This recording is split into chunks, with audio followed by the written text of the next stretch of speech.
Maaf Ustaz, ini di luar tema. Bagaimana hukumnya seorang wanita yang keluar rumah memakai parfum dan lipstik, dandan, padahal sudah tahu ilmunya tidak boleh, tetapi tetap memakainya?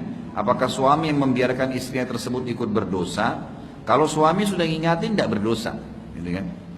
Nabi Lut alaihissalam, istrinya Nabi Lut, ya, istrinya sama dengan Nabi Nuh, istrinya juga Nabi Nuh.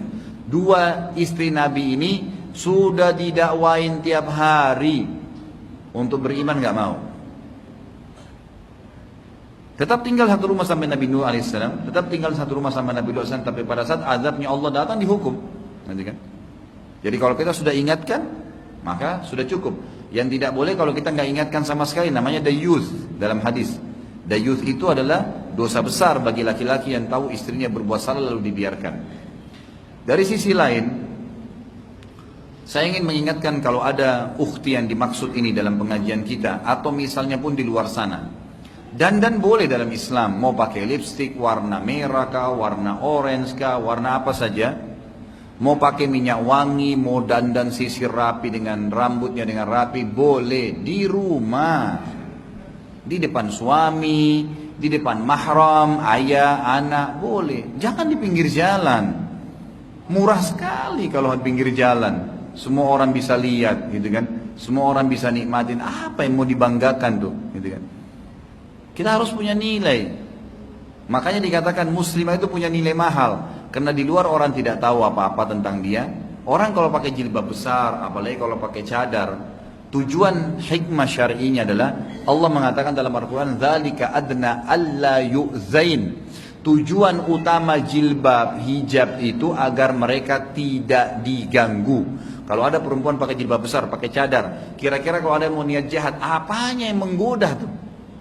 Hah? Coba kalau cuma bola matanya kelihatan, apa yang mau digoda oleh penjahat? Nggak ada. Tapi kalau orang itu dasarnya pakai celana jeans ketat, pendek lagi, baju kosnya juga ketat, seperti sudah kekurangan kain semuanya. Jalan di pinggir jalan, lalu dia bangga. Kemudian diganggu orang, jangan marah, nggak usah marah. Kenapa mesti marah? Dirampok, diperkosa, wajar. Bahkan ulama mengatakan kalau ada seseorang wanita yang menutup auratnya, tidak dandan di depan umum, tidak tabarruj namanya, gitu kan?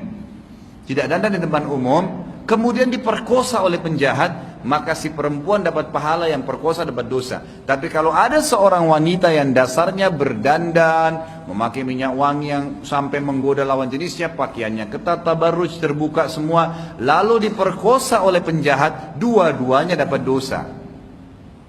Si laki-laki dapat dosa memerkosa, si perempuan dapat dosa karena penyebabnya. Dia yang penyebabnya. Boleh wanita dandan, tapi di tempat-tempat tertentu. Anda ini mulia, jangan murahan gitu kan. Tertutup, ayam aja ada bulu badannya kok, ada bajunya. Masa Anda yang mau buka gitu kan. Kalau ayam bulunya digunduli lalu jalan, aneh gak kelihatan? Kok kalau manusia gak dianggap aneh ya? Mestinya aneh itu. Sebagai penutup, saya kemarin lihat ada sebuah tulisan dikirim ke saya. Seorang wanita muslimah di Amerika ambil doktor kemarin, bahasa selesai S3. Saya bukan bahas muslimahnya, tapi sempat waktu dia cum laude, lulus dengan nilai yang terbaik, lalu sempat ditanya oleh pengetesnya, kenapa Anda ini dalam agama Anda disuruh pakai seperti ini? Betul, dia pakai jilbab, pakai jas, kenapa harus pakai seperti ini? Gitu kan? Jawabannya luar biasa, pantas dapat gelar doktor nih, sampai profesornya nggak bisa nyaut gitu. Dia bilang, saya menemukan dalam peradaban manusia yang dikarang oleh orang-orang yang ada di barat ini. Dia tidak bilang Islam ya, karena tidak dalam Islam tidak ada istilah dulu nggak ada pakaian. Allah sudah ajarkan dari zaman Nabi Adam alaihissalam sudah ada pakaian. Kalau kisah-kisah orang-orang yang primitif, yang dibahasakan primitif, yang karangan orang-orang ateis, itu dianggap orang dulu, orang purba nggak punya baju. Kalau kita kan tidak, kita sudah tahu Nabi Adam alaihissalam sudah punya pakaian, keturunannya sudah punya pakaian. Tapi kata dia, saya menemukan dalam sejarah kalian di Amerika dan di Eropa ini, dalam bahasa kalian, bahwasanya orang-orang dulu sebelum punya ilmu pengetahuan yang dikatakan primitif, tidak tutup badan, gitu kan? Kan tidak pakai baju nih. Setelah berkembang ilmu pengetahuan, mereka sudah mulai pintar, mereka mulai meletakkan kain di badannya, mulai kenal baju. Jadi kalau sekarang orang-orang mengaku teknologi canggih, kembali tidak pakai baju, berarti kembali ke masa primitif, gitu kan? Jawaban yang sistematis, yang memang ilmiah pada tempatnya, gitu kan?